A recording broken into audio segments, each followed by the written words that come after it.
One of the things that's been in the news a lot lately, especially with a court case in Alabama, are questions about in vitro fertilization that a lot of people are asking today. And sadly, it speaks to a reality that there are couples that experience infertility in a number of directions. And these are not easy conversations to have. The truth is that in a short video and an introduction to it, adequate answers to these kind of questions as to what couples can do and the best route to take are hard to come to. A video that's in a short format just doesn't give a chance to address the person and the questions that arise and the needs that you have.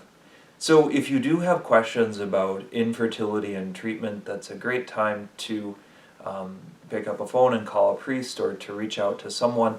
One of the places that I would recommend you consider looking is the National Catholic Bioethics Center, NCBC.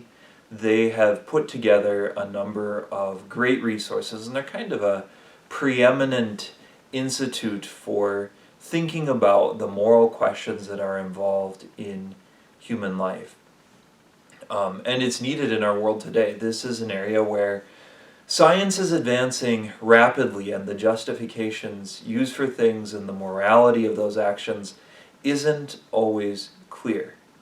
When we're talking about in vitro fertilization, usually it's talking about technologies or techniques that are used to fertilize an egg outside of a woman, outside of a marital embrace, outside of sexual activity within marriage in a lab. And sadly, this is one of the things that has become possible with modern technology. And on the surface, it can look like a great good. Who wouldn't want to help couples that are struggling to conceive have a child? But at the same time, it separates sexuality from procreation, and that has proved problematic again and again and again. Paul VI, in his encyclical Humanae Vitae, warned of the importance of keeping these things together, and Catholic ethical teaching for the year since then has continued to reaffirm that principle. In fact, we see in our society that once you separate procreation from the unitive aspects of sexuality, you end up in all kinds of places that are not so good. It's much harder to make an argument against why not gay marriage, why not sexual intercourse with multiple partners, why not any number of other things, because once that bond is broken between procreation and union, then things that just argue for union can be determined to be okay. And they don't necessarily have to involve procreation at all. This is a teaching that the church catches a lot of flack for, and I think that's growing in the modern world. The questions of infertility are tremendous and difficult, and sadly a lot of investment and research is geared upon these ways of basically allowing couples to conceive children, to get around the natural limitations that are in a human body, even when it's not working well. Whereas there are good medical technologies, NAPRO technology or NAPRO technology, depending on how you say it, is assisting the body's natural reproductive cycle. There are things that can be done to address fertility from a Catholic perspective that is moral. It's not like couples are left with nothing. But I think it's also important in the midst of this to hold up the good of adoption, that there's many children who have been adopted into families that couldn't have children of their own for whatever reason, and there's a beautiful gift to that. These aren't easy questions, and there are lots of different ways that people are concerned and that their hearts are at stake, and it tends to be a very tender issue. So I know that this is in the news, and I hope it's a chance to think about it. Like I said, there are some great resources at the National Catholic Bioethics Center. There's other good things that are put out by the USCCB, by places like the Theology of the Body Institute. There's a lot of good work that's being done in the area of human sexuality now, and that needs to be done in the area of human sexuality now because of the culture that we live in. So this is just a beginning of an introduction to it. There's much more that needs to be said. Sometimes there are circumstances that can make things a little bit different.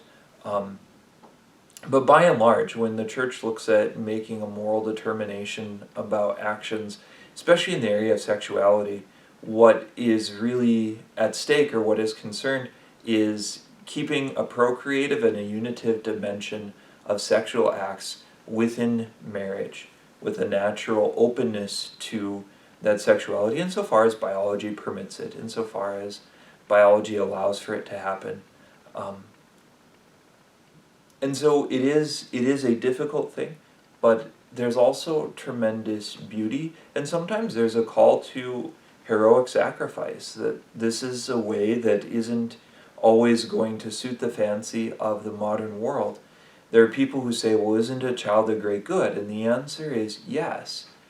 But that child has a right to arise in a situation that is designed by God and not just abstracted from its process. Sadly, there's a lot of other ethical considerations in vitro fertilization. The drugs that are very often used to stimulate a woman's ovaries can cause tremendous damage. Very often, multiple embryos are created and only a few are chosen, and then the rest of them are either left to be discarded, which would be to kill the children, or frozen, to be maybe used at a later time. But again, if it's a human person after the fertilization of the embryo, then freezing them isn't a good moral answer either. And so there's all kinds of other considerations that begin as we walk down this path, that not only in vitro fertilization itself, but a lot of the actions around it create moral dilemmas from which there's no good answer.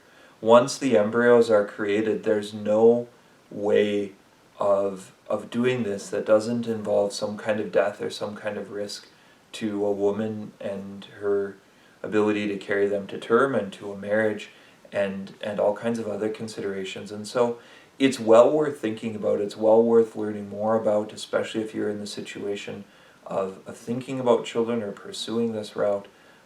There's definitely important considerations.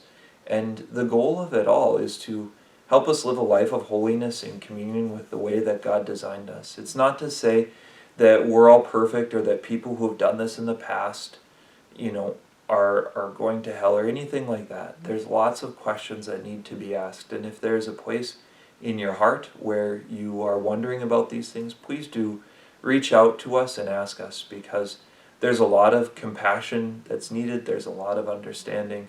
There's a lot of technicality that goes with a discussion like this. And so it's one that is maybe a little bit more suited to another format, but we wanted to give you a little bit of an introduction to it here, and invite you to look for more, or to reach out if you would like more information or better answers.